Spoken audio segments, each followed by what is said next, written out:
दोस्तों आज आपको सुनाने जा रहे मुनाफा एक वास्तविक कहानी, इसे जरूर सुने। एक बार की ये कहानी, जब एक गांव में दो भाई रहते थे। उनका नाम अली और अकरम थे। ये दोनों भाई प्राकृतिक स्वभाव के पूरी तरह विपरीत थे। बड़े भाई अली हलवे पराठे की ठेली चलाते थे, वहीं छोटे भाई अकरम आलसी बना रहता था और किसी काम में मन नहीं लगते थे। फिर भी उनका मंगलमय भविष्य बनाने का सपना हमेशा उनके दिमाग में चलता रहता था। एक दिन छोटा भाई अकरम ने अपनी भाभी के लिए एक सूट खरीद लिया।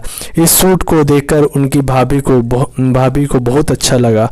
सूट देखकर उनके अकरम ने पूछा, तुम तो कुछ कमाते ही नहीं हो, फिर इतने पैसे कहाँ से आए? अकरम ने उत्तर दिया, भाभी आप ऐसे सवाल ना पूछे, मैं बस जुगाड़ करता हूँ और इन जुगाड़ों से मैं जल्दी ही धनी बन जाऊँगा। ये सुनकर बड़े भाई अली ने कहा, तू ऐसा जुगाड़ से धनी बन सकता है, लेकिन ऐसे पैसे से कि मिला धन ज़्यादा समय तक नहीं बना रह सकता है। अली ने कहा, आप मुझे ना सिखाएं, आप ईमानदारी से काम करते हो, लेकिन ईमानदारी से सिर्फ आवश्यकताएं पूरी होती है, धनी बनने का सपना नहीं। यह कहकर अकरम ने हमेशा अपने बड़े भाई के मुंह बंद कर दिया करता था।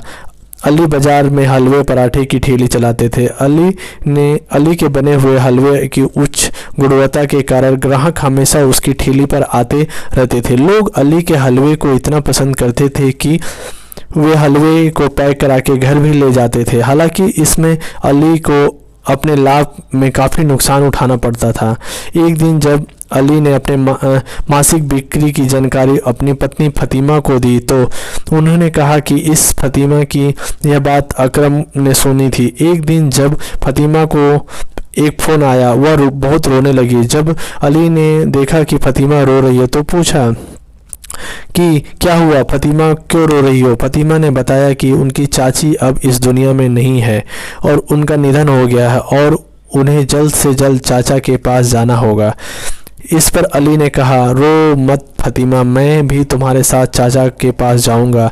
इसके बाद अली अकरम से कहता है कि जब तक वह वापस नहीं आते तब तक वह हलवे पराठे की ठेली बेचते रहे और याद रखना कि मेरे ग्राहक को कोई परेशानी नहीं होना चाहिए। मैं हलवे बनाने के लिए उच्च गुणवत्ता वाला सामान खरीदता हूँ, इसलिए तुम सस्ते सामान के चक्कर में नहीं पड़ना। इसके बाद अली जाता है और इसके बाद अकरम ने हलवे पराठे की ठेली बेचना शुरू कर दिया। ग्राहक आकर आराम से हलवे पराठे खा रहे थे। अकरम देखता है कि पराठा बनाने के लिए तेल खत्म हो गया। अकरम सोचता है कि अगली सुबह वह दुकान से सारा सामान खरीदेगा।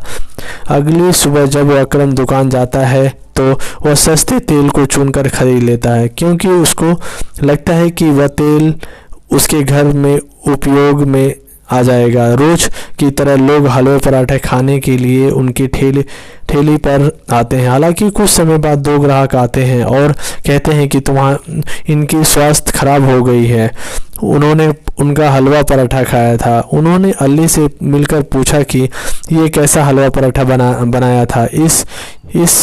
इसे सुनकर अकरम को डर लगता है कि क्योंकि वह कुछ दिनों से सस्ते और गलत तेल में बनाया हुआ हलवा पराठा बेच रहा था। जब अली को यह बात पता चली तो वह घर आते ही और अकरम से पूछता है कि तुमने ऐसा क्यों किया। अकरम बताता है कि वह सस्ते तेल के साथ हलवे पराठे बनाने लगता था ताकि उसकी कमाई बढ़ सके। इस पर अली कहता है, देखो अकरम, मुनाफा कमाने के लिए तुम्हें छोटी तरीका नहीं अपनाना चाहिए। अगर तुम्हें उच्च गुणवत्ता नहीं बनाई तो तुम्हारे ग्राहक तुम्हारे पास नहीं आएंगे।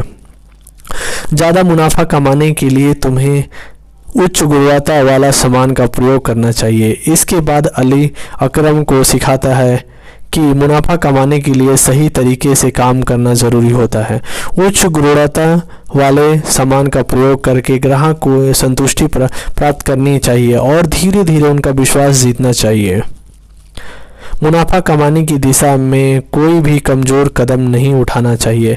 अकरम ने अपने बड़े भाई की बातों को मानकर हलवे पराठे की ठेली बेचने में सफलता पाई और उसने ग्राहक की संतुष्टि की प्राथमिकता देने का प्रयास किया। उच्च गुणवत्ता के सामान का उपयोग करके मुनाफा कमाने का सही तरीका सीखा, इसलिए परिमाणात्मक रूप सफल उसकी दुकान में पॉपुलैरिटी बढ़ी और उसका सपना सच हो गया। इस कहानी से हमें ये सीख मिलती है कि पेचीदगी और विपक्षितता के साथ काम करने में हम अपने लक्ष्यों को प्राप्त कर सकते हैं।